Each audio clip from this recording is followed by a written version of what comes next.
देख सीट खुद लेके बैठा है।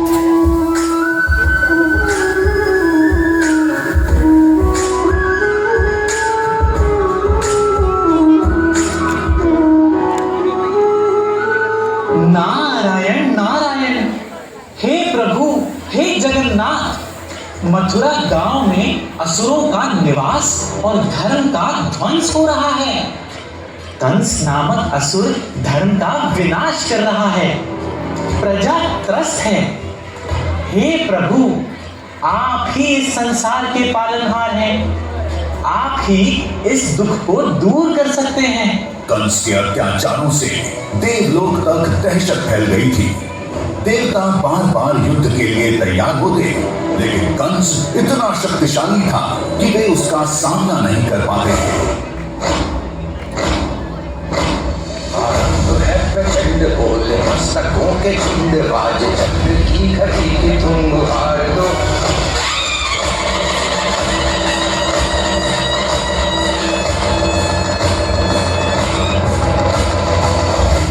प्रचंड बोले मस्तकों के झुंड, बाज चक्र की घटी की तुम गुहार दो। मान मान शान या की जान खाओ दान, आज इस धनुष के बाण पे उतार दो। प्रचंड बोले मस्तकों के झुंड, बाज जंग की घड़ी की तुम गुहार दो। मान मान शान या की जान खाओ दान, आज इस धनुष के बाण पे उतार दो। प्रचंड मैं सर्वशक्तिमान हूँ, धर्म का राजा, अजय योद्धा। मूर्ख कंस, जिसे तू अपने हाथों से विदा कर रहा है, उसी देवकी का 8वां पुत्र तेरा काल होगा। नहीं नहीं, ऐसा नहीं हो सकता। सिपाही, देवकी और वासुदेव को तुरंत जेल में डाल दो। यह सुनकर कंस का रंग उड़ गया। वह रात दिन भयभीत रहने लगा। उसने देवकी और वासुदेव को कारागार में डाल दिया और उनके हर बच्चे को मार डालने का आदेश दिया। उसने देवकी और उसके पति वासुदेव को बंदी बना लिया। कंस ने सोचा कि अगर वह देवकी के सभी बच्चों को मार डालेगा तो वह सुरक्षित रह जाएगा। मथुरा की धरा पर एक रात चंद्रमा की चांदनी में देवकी ने एक दिव्य शिशु को जन्म दिया।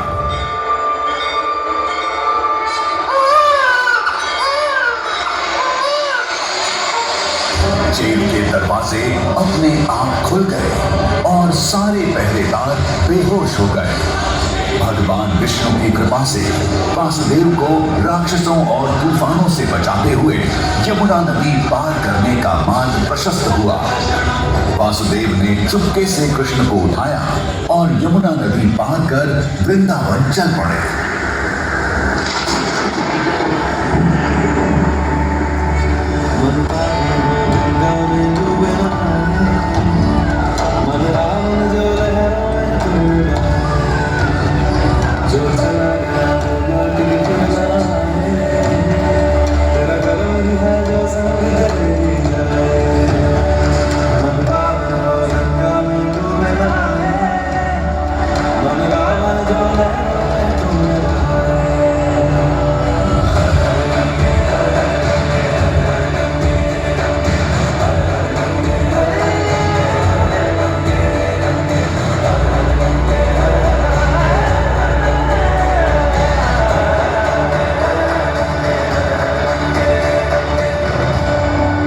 वासुदेव गोकुल में नंदराय के घर कृष्ण को छोड़कर उनकी नवजात पुत्री को अपने साथ लेकर आते हैं। वहाँ गोकुल में सभी को खबर हो जाती है कि हमारे मुखिया नंदराय जी के घर पुत्र ने जन्म लिया है।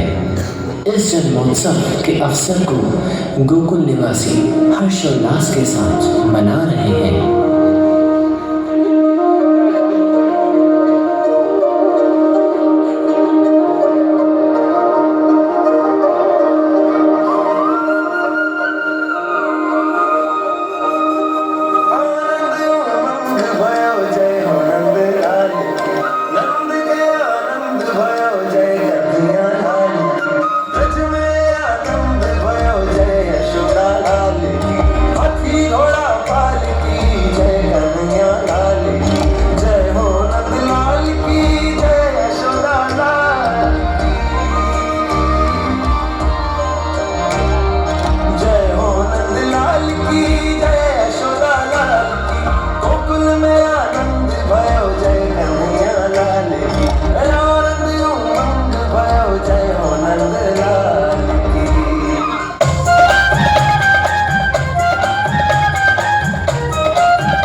आपको अलग कराया।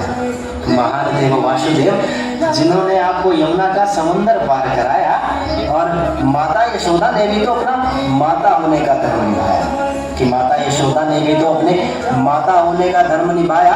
प्रभु आपने तो बाल गोपाल में अपने मुख से उनको पूरा संसार दिखाया, कि प्रभु आपने तो बाल गोपाल में ही अपने मुख से उनको पूरा संसार दिखलाया।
मुखमंडल में संपूर्ण सृष्टि का दर्शन करके माँ यशोदा को उनके असाधारण मानव होने का बोध होता है।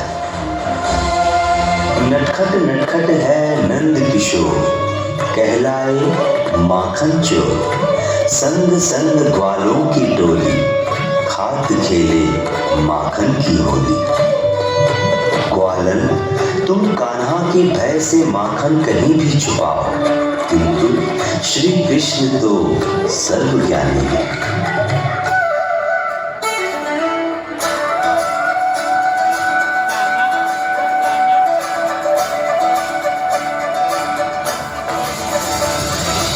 मुरी बंसी बजैया नंद लाला कन्हैया।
एक प्रश्न खास, दोनों माओं में से कौन है उसके हृदय के पास?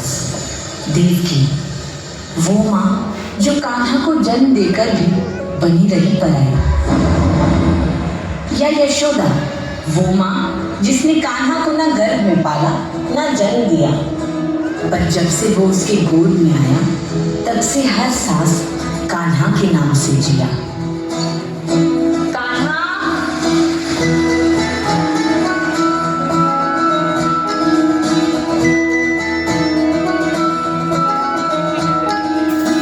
लुका छुपी बहुत हुई, सामने आ जाना, कहाँ कहाँ ढूंढा तुझे, थक गई है अब तेरी माँ, आजा सांझों में, मुझे तेरी फिक्र ढूंढने जा गई, एक मेरी नजर आ जाना,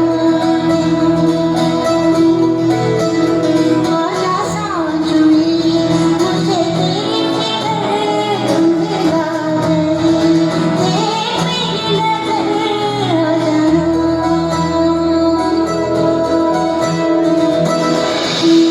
किस माँ से करेगा वो अधिक प्यार, वो जिसके संग हंसी में बीतता बचपन का हर एक पल, या वो जो करती है उसकी एक झलक दिखने का पल पल इंतजार?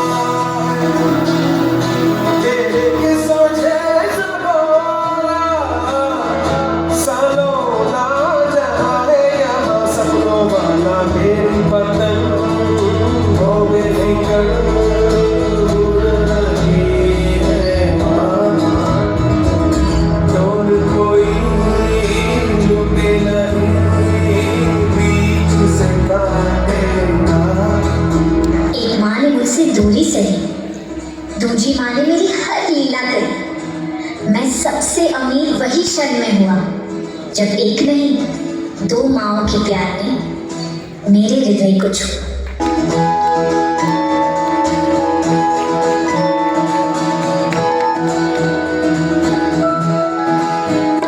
तेरी रात तेरा पिया, जाने कैसा कैसा हो रे पिया, लुका छुपी बहुत हुई, सामने आ जाना,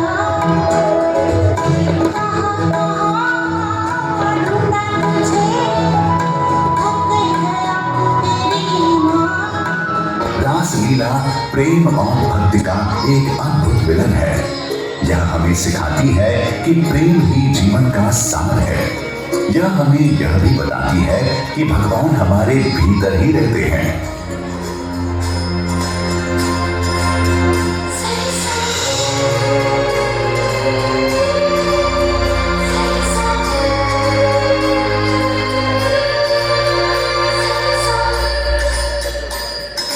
वो है गीला, छैल छबीला, वो है नटखट, वो चमका कट, खेल लगाए गुरली बजाए, गोपियों के संग रास रचाए, गुरली बजेना रास रचेना, शाम सलोना है जो है अलबेला मदफेनो वाला, जिसकी दीवानी पृथ्वी हर बाला, वो किसना है, वो किसना है, वो किसना है, वो किसना है, वो किसना है।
लेकिन यमुना नदी जो वृंदावन वासियों के लिए जीवन का स्रोत थी, उस नदी में एक भयानक सांप कालिया नाग रहने लगा।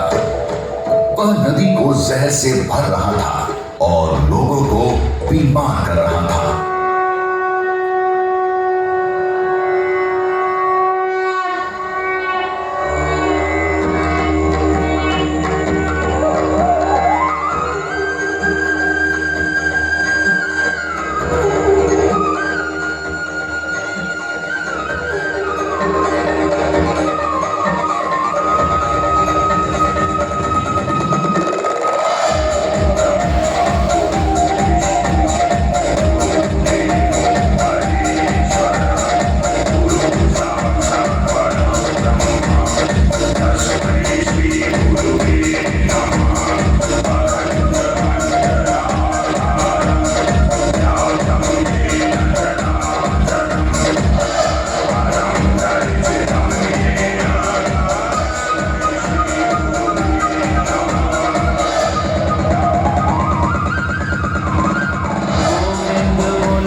अकल्पनीय, अवर्णनीय जी कल्पनेच्या पल्याड आपण हे सादरीकरण